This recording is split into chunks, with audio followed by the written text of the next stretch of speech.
Let's get a quick take on Denver Post editor Greg Moore resigning on Tuesday after 14 years with the paper. Patty Calhoun from Westward, you're a good friend of Greg's. Was this just the right time for him to move on? Well, I don't have any inside scoop on this, but I'll say it is a bad time for anyone in the newspaper industry. It is. He said it the best when he was telling his staff, and he was talking about looking at a photograph of one of the Pulitzers the Post won under his tenure there, and the Post won more than one. And he said, you look at that photo, and 50 of the people in that photo are gone. And that's because of how newspapers are downsizing across the country. It is just a very tough time to be in newspapers. And we should celebrate the newspapers that exist, because it would be a sadder world without them. I completely agree. Todd Shepard from Complete Colorado.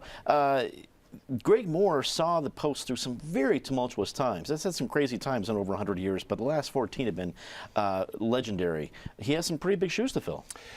He does. Well, he's leaving big shoes. Absolutely. Yeah. You know, certainly I think when you're a college freshman and you're leaving and you say, hey, I'm going to go be a journalism major, nobody ever asks you the question, do you think there will be a major disruption to the business model that will completely upend your industry by the time your career's over?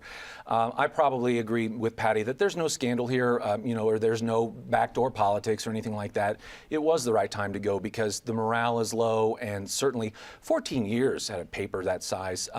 Not that that's an extraordinarily long tenure. That's a really firm tenure, and he can certainly walk away with his head held high about some great things like the Pulitzer that the Post has done in that interim.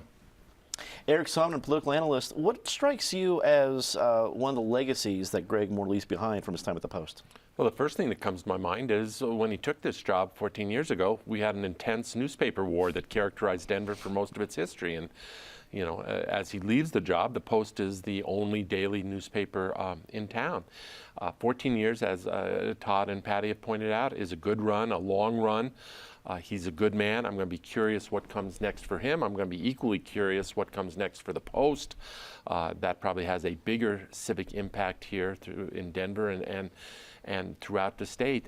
He led during a very tough era. One paper didn't make it. The Post is hanging on, but some would say it's only hanging on, and it will be interesting to see what the Denver Post looks like 14 years from now, much less 14 months.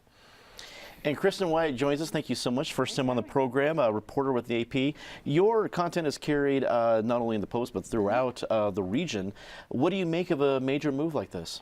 It's hard to say. Like everybody's mentioned, it's been such a tumultuous time. I don't think it has to do necessarily with personalities that are running the newsroom, as it does outside forces. Who is going to advertise? What is the point of a daily newspaper? Is it to carry mattress ads and car dealership ads? Or does it, you know, inform policymakers and people pay for that content? So I think there's a lot of newspapers exploring different content sharing, different ways of doing business that affects everybody. So I'd be curious to see where it goes. Everybody's curious to see, are they going to beef up in reporting? Are they going to change reporting? Would they have a new owner maybe sweep in and change the whole caboodle? And what ways will a newspaper find to be viable, like you said, 14 years from now? I don't know.